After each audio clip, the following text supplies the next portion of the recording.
Bonjour, ici Blandine Colneau. Dans cette petite série de 3 vidéos, je vais vous expliquer les origines de la peur, mais surtout comment vous pouvez vous en servir pour réaliser vos projets.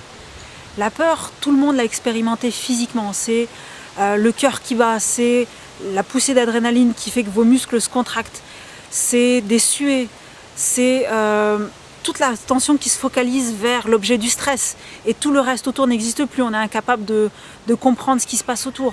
Donc toutes ces réactions-là, c'est des réactions extrêmement désagréables, c'est un tunnel de réactions extrêmement désagréables et on n'a vraiment pas envie de l'expérimenter. C'est pour ça qu'on essaye de fuir toutes les occasions qui pourraient nous faire ressentir ces sensations très désagréables. Mais ce qu'il ne faut pas oublier, c'est que la peur, c'est un mécanisme de survie extrêmement puissant. C'est ce qui fait que l'espèce humaine peut être encore sur Terre aujourd'hui, parce que ça nous a permis de fuir ou de combattre tous les dangers potentiels qui se présentaient à nous, puisque toutes ces réactions-là, en fait, toute cette formidable mobilisation d'énergie, elle n'a qu'un seul but, c'est de nous permettre de réagir face à cette situation de stress et de pouvoir survivre à la situation, soit en combattant, soit en fuyant. Alors c'est vrai qu'en général, nous on a plutôt tendance à fuir quand on en a la possibilité parce qu'on n'aime pas ce qui fait mal, mais ce mécanisme-là, c'est un mécanisme qui est naturel, c'est un mécanisme de survie. Et justement, comme on a tendance à fuir, quand on a envie de faire quelque chose et qu'il y a des peurs qui viennent se mettre là, on va les laisser prendre la décision à notre place et on ne va pas faire ce qu'on voulait faire.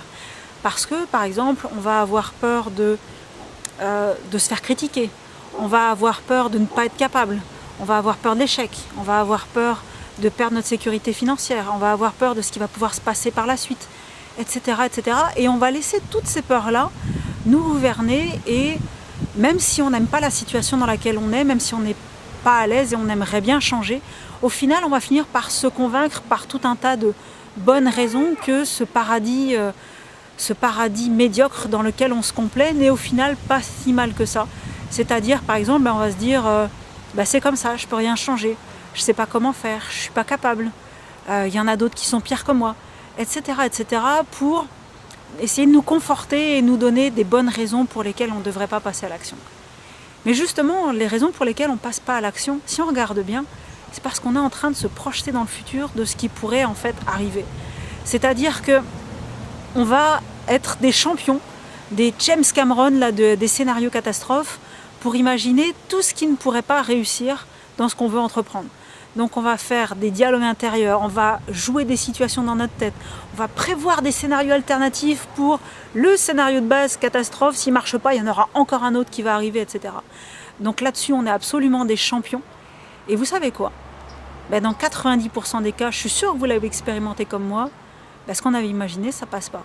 Il ne se passe rien, ou pratiquement rien. En tout cas, c'est très différent de ce qu'on avait imaginé. Et c'est absolument fou, moi je trouve, qu'on arrive encore à porter du crédit à tout ce qu'on imagine, alors qu'on a déjà expérimenté plusieurs fois que, non, ça ne se passait pas comme ça.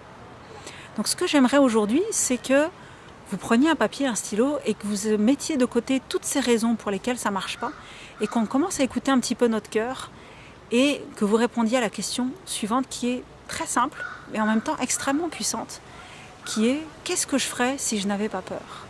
Donc allez-y, débranchez votre cerveau raisonnable, entre guillemets, mettez sur off, encéphalogramme plat, ce que vous voulez. Écoutez simplement votre cœur, cette petite voix à l'intérieur de vous qui a déjà répondu en fait à cette question. Parce que quand j'ai posé la question, tout de suite, cette petite voix elle a répondu. Peut-être même que vous avez écarté ce qu'elle a dit. Donc marquez-le. Laissez naturellement votre cœur répondre, compléter cette petite phrase qui est « Si je n'avais pas peur, je… » Et là, c'est à vous de compléter. Et ce que j'aimerais, c'est que ce que vous avez marqué, vous le partagiez en dessous de la vidéo dans les commentaires, parce que j'adorerais lire en fait toutes ces belles choses que vous portez à l'intérieur de vous et que vous souhaitez réaliser très prochainement. Donc aujourd'hui, on a vu l'origine de la peur, qu'elle était physique, que c'était un mécanisme de survie et qu'en général c'est parce qu'on se projetait dans le futur. Donc gardez précieusement cette petite réponse que vous avez mise là. Dans la prochaine vidéo, je vais vous expliquer comment on va pouvoir battre la peur à son propre jeu pour pouvoir aller vers ce rêve que vous avez formulé aujourd'hui. D'ici à ce qu'on se reparle, je vous souhaite une très bonne journée, prenez soin de vous et à bientôt.